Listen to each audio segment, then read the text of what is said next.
Hello बच्चों, स्वागत है आपका हमारे YouTube channel career to C2 में। कैसे हैं आप सभी? आशा करता हूँ प्यारे बच्चे बहुत अच्छे होंगे। काफ़ी बीच में गैप हो जा रहा है। आप लोगों को परेशान होने की ज़रूरत नहीं है। जितना भी सिलेबस है आपका समय से कंप्लीट होगा। सिलेबस को लेकर आप लोग चिंता ना करें।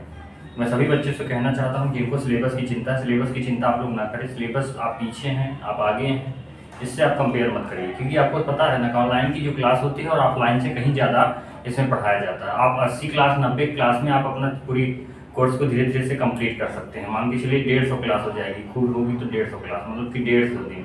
150 दिन का मतलब कि हो जाएगा कि आप मान के चलिए 5 महीने, समझ रहे हैं? 4 से 5 महीने में आपका सिलेबस खत्म हो जाएगा। लेकिन क्या होता है ऑफलाइन में एक साल से ज़्यादा, मतलब कि लगभग 12 महीने 13 महीने में जाके सिलेबस खत्म होता है। तो कहीं ना कहीं ऑफलाइन और ऑनलाइन में फ़र्क होता है। आप लोग परेशान ना हो, सिलेबस आपका उचित समय से कंप्लीट होगा, आप लोग परेशान मत हो। चलिए ठीक है, यहाँ से हम लोग क्लास 11 स्टार्ट करते हैं। मैं चाहूँगा कि एक बार क्लास में सभी बच्चे आप लोग क्लास को शेयर करते हैं। जैसे आप लोग कहते हैं ना कि सर क्लास क्यों नहीं हो रही, क्लास जब नहीं होती है तो आप लोग क्लास में उपस्थित नहीं होते हैं। जब होती है और जब नहीं होती है देखते हैं ज़्यादा से ज़्यादा आप लोग 15 लोग, 5 लोग, 6 लोग देखते हैं। फिर बताए उस 5-6 लोग आप लोग संख्या थोड़ी सी बढ़ाइए। ऐसा तो है नहीं कि एक बच्चे के पास क्लास 11 से 2-3 लोग ना हो। बुलाइए ना, आप सबको मेहनत करने के लिए बोलिए। हाँ, ये चीज़ें हैं कि अगर उनको समझ में नहीं आता तो मैं समझाने का प्रयास करूँगा, मैं उसको अच्छे तरीके से समझाने का प्रयास करूँगा, पर वो क्लास में तो आए। चलिए ठीक है, फिर यहाँ से क्लास को स्टार्ट करते हैं। देखते हैं क्या है। क्लास 11 फिजिक्स में हम लोग पढ़ रहे हैं प्यारे बच्चों सरल रेखीय गति। सरल रेखीय गति, जिनमें हम लोगों ने क्या क्या पढ़ लिया था प्यारे बच्चों? दूरी पढ़ लिया था, विस्थापन पढ़ लिया था, एक द्विमीय गति पढ़ लिया था, द्विमीय गति को हमने पढ़ लिया था। अब यहाँ से हम लोग आगे बढ़ेंगे, ठीक है? तो जिन बच्चों का 9th थोड़ा सा कमजोर था वो लोग इस बात का ध्यान रखेंगे, ठीक है? अब हम लोग यहाँ से देखने का प्रयास करेंगे, यहाँ से देखने का प्रयास करेंगे। एक समान गति और असमान गति हो चुका था। अब यहाँ से अगली जो हेडिंग है हमारी, वो हम देखेंगे चाल। क्या देखेंगे? चाल। क्योंकि आपको पता है सर गति करेंगे हम लोग तो हमारी कुछ ना कुछ स्पीड होगी। सरल रेखीय गति, चैप्टर का नाम है सरल रेखीय गति। तो सरल रेखीय गति में हमको पता होना चाहिए सर हम लोग अगर गति करेंगे, अगर हम लोग चलेंगे तो चलने पर मेरी कुछ स्पीड होती है, उसको क्या कहते हैं? उसको हिंदी में कहते हैं प्यारे बच्चों चाल, और इंग्लिश में कहते हैं स्पीड। इस चीज को एक्सप्लेन करेंगे, समझने का प्रयास करिएगा। चाल। अब यहाँ से ध्यान रखिएगा कि चाल का फार्मूला क्या होता है और चाल की परिभाषा क्या होती है, ठीक है?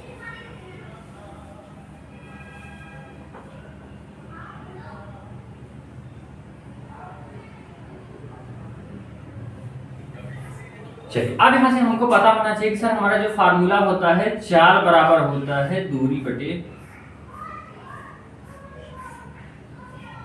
समय। चाल बराबर दूरी बटे समय होता है। अब यहाँ से जो मेरी परिभाषा निकल के आती है, परिभाषा क्या निकल के आती है? समय दिया है तो सीधा लिखेंगे एकांक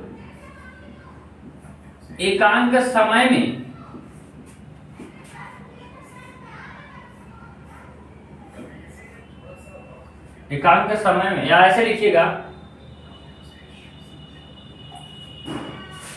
इसकी परिभाषा यहाँ पर समय है, समय। अब दूरी है, दूरी परिवर्तन की दर, ऐसे भी कह सकते हैं। जैसे आपको पता है कि यहाँ से आपको यहाँ तक जाना है, समझिए यहाँ से यहाँ तक जाना है। यहाँ पर A है, यहाँ पर B है, इनके बीच में दूरी है। अब यहाँ पर आपको पता है सर A से B तक जाने में कुछ समय लगेगा। क्या लगेगा? समय। तो दो चीजें हमको मिल गई कि सर यहाँ से यहाँ तक जाने में कुछ समय भी लगेगा, यहाँ से यहाँ तक की कुछ दूरी भी होती है। तो सबसे पहले हमको इनकी परिभाषा से पहले हमको याद रखना सर कि चाल का फार्मूला क्या होता है। तो चाल का फार्मूला होता है दूरी बटे समय। चाल का फार्मूला क्या होता है? दूरी बटे समय।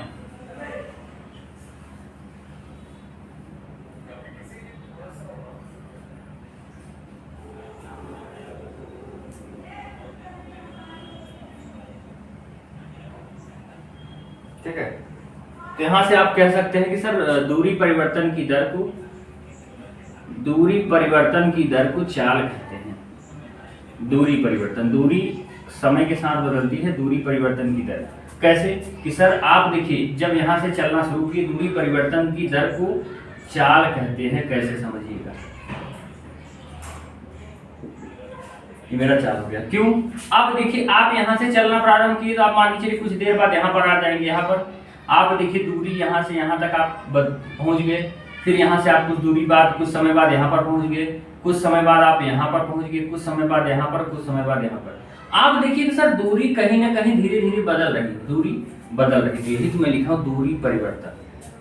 दूरी परिवर्तन की दर, दर का मतलब समय, मतलब कि आपको पता सर दूरी परिवर्तन होने में समय भी लग रहा है, तो इस दूरी के परिवर्तन की दर को ही क्या कहते हैं? चाल कहते हैं। मतलब कि आपको पता होना चाहिए कि चाल किस पर डिपेंड करता है? दूरी और समय पे। तो चाल बराबर दूरी बटे समय। जितना ज्यादा चाल होगा कम समय उतना कम लगेगा, इस बात का ध्यान रखिएगा। तो दूरी परिवर्तन की दर को क्या कहते हैं? चाल कहते हैं। कहीं कहीं आप लोग वेग लिखा देखते हैं और नहीं देखते हैं तो देख लीजिएगा। वेग को इंग्लिश में कहते हैं वेलोसिटी। वेग इज इक्वल टू वेलोसिटी होता है। अब यहाँ पर था सर दूरी परिवर्तन की दर को चाल कहते हैं। क्या कहा हमने कि सर दूरी परिवर्तन की दर को चाल कहते हैं। तो वेग किसको कहते हैं? तो वेग के लिए आपको ध्यान रखना है कि सर वेग बराबर होता है विस्थापन बटे समय। वेग बराबर क्या होता है? विस्थापन बटे समय। यहां पर वेग है, यहां पर चाल है। वेग में विस्थापन बटे समय हो गया, चाल में दूरी बटे समय हो गया। देखिए यहाँ पर विस्थापन की, जब विस्थापन होता है तो वहां पर स्पीड क्या होती है? वेग, इसको कहते हैं वेग। लेकिन जब दूरी की बात होती है तो इसको कहते हैं चाल। ये चीजें हम आप लोगों को बता चुके हैं कि सर दूरी क्या होती है, विस्थापन क्या होता है, ये सब आपको बता चुके हैं। पिछली क्लास जो नहीं की वो करके आए, क्योंकि पहली क्लास अगर आप नहीं समझे दूसरी क्लास में प्रॉब्लम होगी, कहीं ना कहीं आपको प्रॉब्लम होगी। चलिए तो ठीक है, यहाँ से मिटाते हैं हम इसको, आगे बढ़ने का प्रयास करते हैं, देखते हैं आगे क्या पढ़ना है हमको। चलिए, तो हम चाहते हैं कि चाल और आप लोगों को दूरी, चाल और वेग एक दूसरे को अच्छे तरीके से समझ में आ गया होगा। अगर थोड़ा सा बहुत कंफ्यूजन है तो देख लीजिएगा। सीधा सा फार्मूला है कि सर चाल बराबर दूरी बटे समय। तो मतलब कि दूरी परिवर्तन की दर, दूरी परिवर्तन की दर को समय चाल कहते हैं। और इसी प्रकार हमारा होता है वेग। वेग बराबर होता है सर विस्थापन बटे समय। ये फार्मूला याद होना चाहिए, ये फार्मूला याद होना चाहिए। ये इस पर प्रश्न आते हैं, वेग बराबर विस्थापन बटे समय। ये दोनों फार्मूला इंपॉर्टेंट है, समझ रहे हैं? तो ये हमारा फार्मूला हो जाता है। अब यहाँ से हमको देखना सर चाल के प्रकार। क्या देखेंगे?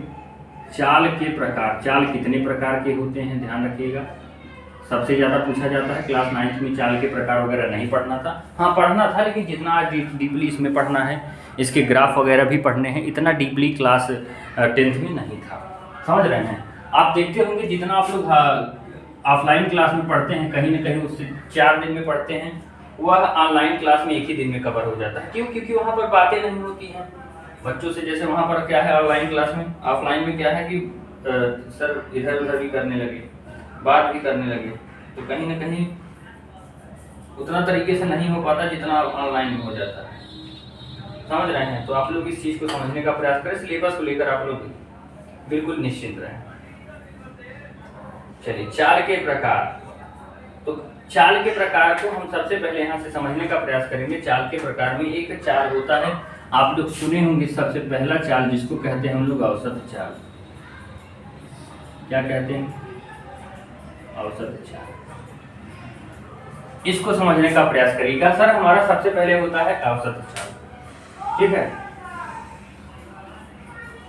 एक औसत चाल होता है, दूसरा होता है तात्क्षणिक काल। तात्क्षणिक काल ऐसे समझिएगा, तात्क्षणिक काल, सॉरी तात्क्षणिक चाल, ठीक है? औसत चाल क्या होता है? जैसे औसत चाल कब यूज किया जाता है? औसत चाल बराबर होता है हमारा कुल दूरी तथा कुल समय के अनुपात। औसत चाल कुल दूरी तथा कुल समय का अनुपात होता है।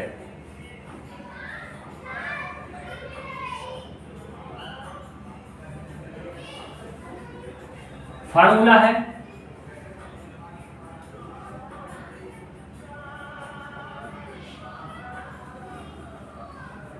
औसत चाल बराबर कुल दूरी बटे कुल समय। मतलब ये इसका कहने का ये है कि सर जैसे मान के चलिए यहाँ पर एक रोड है, यहाँ से यहाँ तक हम गए 5 मिनट में, ऐसे समझिए हमको लगा 10 सेकेंड, 10 सेकेंड में हम यस समझिएगा 10 सेकेंड में 50 मीटर गए। फिर यहाँ से यहाँ तक गए 60, मतलब कि समझिए कि 100 मीटर गए, 100 मीटर गए और यहाँ पर भी लगा 20 सेकेंड, समझ रहे हैं। फिर हम यहाँ से क्या किए, यहाँ से इधर चले गए, अब यहाँ पर हम गए 30 सेकेंड में, मान के चलिए 20 मीटर। आप देखिए कि सर हमको 10 सेकेंड लगा, फिर 20 सेकेंड लगा, फिर 30 सेकेंड लगा, पहले 50 मीटर, फिर 100 मीटर, फिर 20 मीटर। अब यहाँ पर आपको कौन सा फार्मूला यूज होगा चाल के लिए, तो यहाँ पर फार्मूला यूज होगा सर औसत चाल। तो औसत चाल बराबर क्या होता है, कुल दूरी 50 मीटर यहाँ पर, फिर 100 मीटर यहाँ पर, फिर यहाँ 50, 100 और 20 जोड़ेंगे तो कितना हो जाएगा 170। अब कुल समय कितना लगा, पहले 30 लगा, फिर 20 लगा, फिर 10, 30 20 50 10 60, इसको काट दीजिए उत्तर आ जाएगा 6 दूनी 12, 2.8 ऐसे कुछ करके उत्तर आएगा आप लोगों का, ठीक है। तो ये आप लोगों को समझना है कि औसत चाल कहाँ पर यूज होता है, जहाँ पर डिफरेंट टाइम दिए होते हैं, मतलब समय का मान बदल रहा होता है। जैसे समय पहले 10 सेकेंड लग रहा था, फिर 20 सेकेंड, फिर 30 सेकेंड लगा। और आप यहाँ पर देखिए दूरी भी बदल रही है, दूरी जहाँ बदल रही हो समय भी बदल रहा हो, वहाँ पर औसत चाल का फार्मूला यूज होता है। जब न्यूमेरिकल्स करेंगे तो आपको समझ में आएगा औसत चाल क्या होता है, कुल दूरी बटे कुल समय, ठीक है। तो ये होता है हमारा औसत चाल। चलिए यहाँ तक आप लोगों को कोई दिक्कत नहीं होगा, ठीक है। अब चाल के प्रकार में हम लोगों ने औसत चाल पढ़ लिया। अब यहाँ से हम पढ़ने का प्रयास करेंगे सर औसत चाल के बाद अगला जो हमारा हो जाता है उसको कहते हैं तात्क्षणिक काल।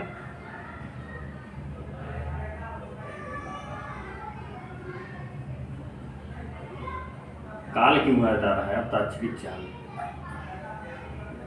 तात्क्षणिक चाल। अब इसका मतलब क्या होता है ध्यान रखिएगा, ठीक है।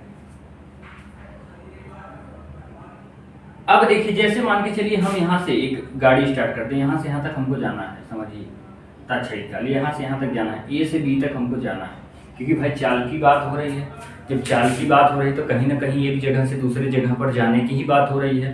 अगर हमारी कोई स्पीड है, हम कुछ स्पीड से अच्छा गाड़ी, अच्छा मान के चलिए अगर आपकी कुछ स्पीड है, आप 20 मीटर पर सेकेंड की स्पीड से जा रहे हैं, तो क्या आप दूरी नहीं तय करेंगे, तय करेंगे ना। तो ऐसा तो है नहीं कि हम गाड़ी स्टार्ट कर लिए हैं और स्पीड मेरी 50 मीटर पर सेकेंड है और मैं यहीं खड़ा हूँ, ऐसा तो हो नहीं सकता। अगर आप चल रहे हैं तो कुछ दूरी तय करेंगे ही करेंगे। तो समझिए कि हम ए से बी तक स्टार्ट कर, तात्क्षणिक काल का मतलब जैसे हमने गाड़ी अपनी स्टार्ट करी तुरंत, तात्क्षणिक का मतलब कि तुरंत क्षणिक समय पर। जैसे मतलब कि यहाँ पर मैं यहाँ पर स्टार्ट किया गाड़ी और मेरी स्पीड हो गई 50 मीटर पर सेकेंड, फिर जा रहे थे, फिर ब्रेक मार के तुरंत स्टार्ट कर दी, फिर स्पीड बढ़ा दी 60 मीटर पर सेकेंड, फिर यहाँ पर पहुँच गए, फिर हमने स्पीड अपनी बढ़ा दी 70 मीटर पर सेकेंड। तो जो ये तात्क्षणिक काल चाल होता है ना, जैसे कोई गाड़ी जस्ट स्टार्ट हो रही है उस समय, मतलब जिस समय का हम समय जानना चाहते हैं। जैसे मान के चलिए कि यहाँ पर 1 बजे गाड़ी चल रही है, 1 बजे जब स्टार्ट हुई गाड़ी तो उसका स्पीड था 80 मीटर पर सेकेंड, मतलब 1 सेकेंड में 80 मीटर जा रही थी। लेकिन जब हमने 1:05 पर इसकी स्पीड देखी थी, ये हो चुका था 5:80 है, तो यहाँ पर 50 मीटर पर सेकेंड हो चुका था। तब आपको क्या कहेंगे सर, 1:05 पर तात्क्षणिक काल, मतलब कि तुरंत जब हम चाहें तब स्पीड नाप ले, वही होता है तात्क्षणिक चाल।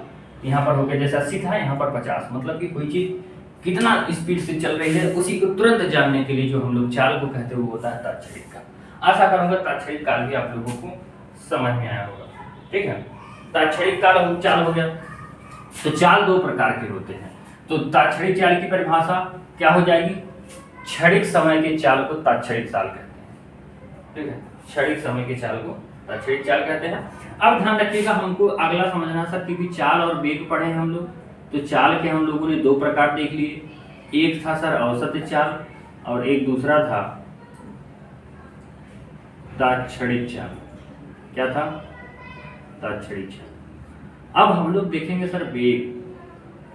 वेग के कितने प्रकार होते हैं, तो वेग के भी 4 प्रकार होते हैं। कितने, 4। पहला होता है एक समान वेग, एक समान वेग। दूसरा होता है परिवर्ती वेग, जिसको कहते हैं असमान वेग। यहाँ से वेग के बाद तीसरा वेग हो जाता है हमारा औसत वेग। जैसे औसत चाल होता है ऐसे इसमें औसत वेग होता है। जैसे उसमें तात्क्षणिक चाल होता है ऐसे तात्क्षणिक वेग होता है इसमें। बस तात्क्षणिक वेग, एक समान वेग, असमान, औसत वेग और तात्क्षणिक वेग। यहाँ तक आपको अच्छे तरीके से समझ में आ रहा होगा, कोई दिक्कत नहीं होगा। चलिए अब यहाँ से आगे बढ़ने का प्रयास करते हैं। असमान, एक समान, औसत वेग, तात्क्षणिक वेग। अब देखिए एक समान वेग का मतलब होता है क्या, जैसे कि अगर चलिए मैं यहाँ से यहाँ तक जा रहा हूँ, A B C D E F, difference हम लोग क्या ले लेते हैं, बिंदु ले लेते हैं। अगर ए पर मेरी चाल 50 रही, बी पर भी मेरी 50 चाल रहे, सी पर भी 50 चाल, यहाँ पर हर जगह हमारी स्पीड एक ही रहे। मतलब अगर मुझे अपने घर से मामा के यहाँ जाना है, हमने गाड़ी स्टार्ट किया और गाड़ी से चलना चालू किए, 20 मीटर प्रति सेकंड के वेग से चले और मामा के घर भी पहुंचे तो 20 मीटर प्रति सेकंड के वेग से। इसमें स्पीड हमने चेंज नहीं किया। तो ऐसी स्पीड को क्या कहते हैं, ऐसी वेग को, ऐसी वेलोसिटी को क्या कहते हैं, एक समान वेग। क्या कहते हैं, एक समान वेग। कोई दिक्कत नहीं होगा। जैसे एक समान चाल होता है ऐसे एक समान वेग होता है। तो इसमें क्या होता है, जब हम लोग एकदम सीधे सीधे चले, कैसे, वेग है क्योंकि वेग में विस्थापन होता है, विस्थापन मतलब सीधी, यहां से यहां तक चल है सीधा, तो यहां से यहां तक चलने पर हमारी जो स्पीड होनी चाहिए वो हमेशा हमेशा मेंटेन होनी चाहिए, हमेशा एक ही होना चाहिए, चाहे वह 20 हो। अगर 20 शुरू हुई तो 20 अंत तक होना चाहिए। शुरू 50 से हुई तो अंत भी 50 से होना चाहिए। अगर स्पीड नहीं बढ़ रही है, स्पीड एक ही है, तो उसको हम लोग कहते हैं सर एक समान वेग। आशा करूंगा यहाँ तक आपको समझ में आएगा। वेलोसिटी एक ही हो, वेलोसिटी और चाल और वेग में कोई अंतर बहुत विशेष नहीं है। अंतर बस यही इतना सा है कि सर चाल जो होता है वह दूरी के लिए लिया जाता है और वेग जो होता है वो विस्थापन में होता है, बस समझ रहे हैं। और जो भी अंतर है वो तो लिखवाया जाएगा, लेकिन इतना जो मेनली है आप समझ सकते हैं, चाल और वेग दोनों एक ही चीज होता है, समझ रहे हैं। अब समझ में आ गया सर एक समान वेग। अब हम लोग देखेंगे असमान। असमान जैसे आप लोग गाड़ी चलाते हैं, असमान का मतलब गाड़ी चलाना स्टार्ट किए 50 मीटर पर सेकेंड की, पहले 20 मीटर पर सेकेंड जब घर से स्टार्ट किए तब पापा थे घर पे, तो आपने स्लो गाड़ी स्टार्ट किया 20 मीटर। जैसे घर से थोड़ा सा दूर निकले स्पीड बढ़ा दी 50 की, पापा दूर नहीं थे, फिर 50, फिर यहाँ से आप अपनी स्पीड बढ़ा दी 80 मीटर पर सेकेंड। आप देखिए स्पीड बढ़ाते जा रहे हैं, 20 मीटर, 50 मीटर, 80 मीटर, खूब एकदम तेज में गाड़ी चला रहे थे। रास्ते में मिल गए आपके मामा जी और आप स्पीड तुरंत स्लो कर दिए 20 मीटर पर सेकेंड। कहीं ना कहीं मामा जी जाकर बता देंगे कि आपका लड़का बहुत तेज गाड़ी चलाता है, आप स्लो जा रहे हैं, समझ रहे हैं। तो फिर आप स्पीड देख लीजिए, जब इनको देख लिए तो आप स्पीड स्लो करने के बाद फिर जब ये आगे निकल गए तब आप अपनी स्पीड 50, फिर यहाँ पर आप कर लिए 90, फिर आपके चाचा मिल गए तो फिर आप यहाँ से कर लिए 30 मीटर पर सेकेंड। तो आप देखिए कि सर हमने 20 से स्टार्ट किया था स्पीड, फिर 50 हुए, 50 से 80 हुए, फिर 20 हो गए, फिर 50, फिर 90, फिर 30। बार बार हम लोगों का जो वेग है वो बदल रहा है, स्पीड है वो बदल रही है, वेलोसिटी है वो बदल रहा है। तो क्या कहेंगे सर, असमान वेग, मतलब समान नहीं है, शुरू से अंत तक में हमारी स्पीड समान नहीं है। तो ऐसे वेग को क्या कहते हैं हम लोग, असमान वेग। आशा करूंगा यहाँ तक कोई दिक्कत नहीं होगा, हर बच्चे को अच्छे तरीके से समझ में आया होगा। एक समान वेग क्या होता है, असमान वेग क्या होता है, ठीक है, यहाँ तक आपको समझ में आया होगा। पहले समझ लीजिए, रही बात लिखवाने की तो मैं लिखवा दूंगा, समझ ले रहे हैं। लिखवाने के लिए मैं नोट्स आप लोगों को दे दूंगा, नोट्स कंप्लीटली आपको मिल जाएगी, परेशान होने की जरूरत नहीं है। कल नहीं तो मान के चलिए परसों सोमवार को आपको बीमा चैप्टर में मापन और त्रुटियां चैप्टर की नोट्स आप लोगों को मिल जाएगी, परेशान होने की जरूरत नहीं है। जितने भी बच्चों को थोड़ी परेशानी हो रही है, मापन एवं त्रुटियां और पहला चैप्टर भौतिक जगत का परिचय, इन दोनों चैप्टर्स के नोट्स आपको कंप्लीटली मिल जाएंगे, ठीक है। इस बात का ध्यान रखिएगा, परेशान होने की जरूरत नहीं। चलिए यहाँ तक हो गया है।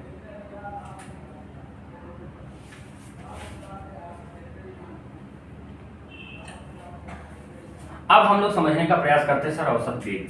औसत वेग जैसे हमने समझा था कि औसत चाल कि मतलब कि सर हमको चाल ऐसे दिया हो, यहाँ से हमको यहाँ तक जाना है, पहले हमारी चाल थी 20, फिर हो गई 50, फिर हो गई 60, फिर हो गई 70, ठीक है। और समय यहाँ से यहाँ तक जाने में लगा 5 सेकेंड, फिर यहाँ से यहाँ तक लगा 10 सेकेंड, फिर यहाँ से यहाँ तक 15 सेकेंड, फिर यहाँ से यहाँ तक 20 सेकेंड। तो ये जो हम लोगों को समय और ये वेग दिया हो, समय और वेग दिया होता है, उसी को हम लोग क्या कहते हैं, इन्हीं के अनुपात को क्या कहते हैं, औसत वेग। औसत वेग बराबर क्या हो जाएगा, कुल विस्थापन, मतलब कितना विस्थापन हुआ है उसको जोड़ लीजिए और बटे कुल कितना समय लगा है। और ताक्षणिक वेग का मतलब, ताक्षणिक वेग का मतलब उस निश्चित समय का वेग, मतलब जैसे आप 20 से जा रहे हैं तो तुरंत आपकी स्पीड माप ली जाएगी, कोई का हो जाएगा भैया, हमारा हो जाएगा ताक्षणिक वेग। आशा करूंगा यहाँ तक कोई दिक्कत नहीं होगा, अच्छे तरीके से समझ में आया होगा। तो सभी बच्चे एक बार जोरदार तरीके से बता दें कि सर समझ में आया कि नहीं। अब यहाँ तक आपको समझ में आ गया चाल के प्रकार। फिर मैं आप लोगों से एक प्रश्न पूछता हूँ कि चाल की बीमा बताइए। चाल की बीमा आप लोग सभी बच्चे कमेंट बॉक्स में कमेंट करेंगे। कहाँ पर, कमेंट बॉक्स में। चाल की बीमा और वेग की बीमा क्या होती है, वेग की बीमा क्या होती है, सभी का कमेंट बॉक्स में कमेंट आना चाहिए, क्योंकि हम कमेंट बॉक्स का इंतजार करते रहते हैं और आशा करेंगे कि अच्छे तरीके से आप लोगों को समझ में भी आ रहा होगा। चलिए एक बार आप लोग जोरदार तरीके से बताने का प्रयास करें, देखते हैं कौन है ऐसा जो चाल और वेग की बीमा जल्दी से बताते हैं।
चलिए जो पढ़ने वाले बच्चे हैं उनका जवाब आने लगा। सर चाल की बीमा, चाल बराबर क्या होता है, चाल बराबर होता है सर दूरी बटे समय। चाल बराबर होता है दूरी बटे समय। मैंने बताया था दूरी का मतलब होता है लंबाई, दूरी प्रकार की लंबाई होती है तो इसके लिए एल हो जाएगा और समय को लिखते हैं टाइम टी। तो हमारी बीमा क्या हो जाएगी सर, ये टी ऊपर जाएगा, एल टी पावर -1 क्या हो जाएगा, एल टी पावर -1। जितने बच्चों को पता है वेरी गुड, एल टी की पावर -1। वेग का क्या होता है, वेग बराबर होता है विस्थापन, विस्थापन भी एक प्रकार की लंबाई है बटे समय क्या होता है टी, हो जाएगा एल टी पावर -1। जिनको बीमा निकालनी नहीं आती है वो पिछली क्लासेस करें, बीमा निकालना आ जाएगा। कोई भी बच्चा ऐसा नहीं होगा जिनको बीमा निकालनी नहीं आएगी, जो पिछली क्लासेस किए हैं सभी को अच्छे तरीके से आ रहा होगा। चलिए तो ताक्षणिक वेग क्या होता है, चाल क्या होता है, वेग क्या होता है, ये सब हम लोग पढ़ चुके हैं। ठीक है, अब यहाँ से हम लोग आगे बढ़ने का प्रयास करेंगे। तो सर हमारा जो अगला स्टेप आ जाता है क्या, अगला स्टेप आ जाता है हमारा त्वरण। क्या होता है, त्वरण को इंग्लिश में कहते हैं एक्सीलरेशन। क्या कहते हैं, एक्सीलरेशन। इसका मतलब होता है त्वरण। त्वरण बराबर होता है वेग परिवर्तन बटे समय।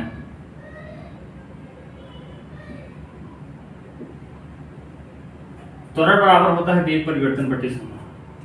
समझ रहे हैं, इसका सीधा सा फार्मूला आप लोग लिख सकते हैं, इसकी सीधी सी परिभाषा वेग परिवर्तन। यहाँ पर देखिए वेग परिवर्तन और समय का मतलब होता है, इसको दर भी कहते हैं। वेग परिवर्तन की दर को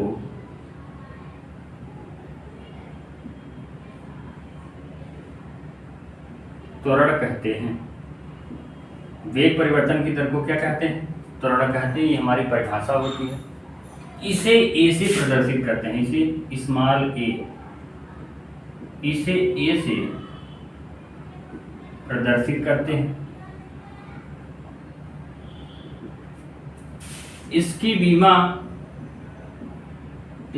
क्या होती है आप लोग जानते होंगे, LT की पावर -2, LT की पावर -2 होती है, ये निकालना आपको बताया गया है।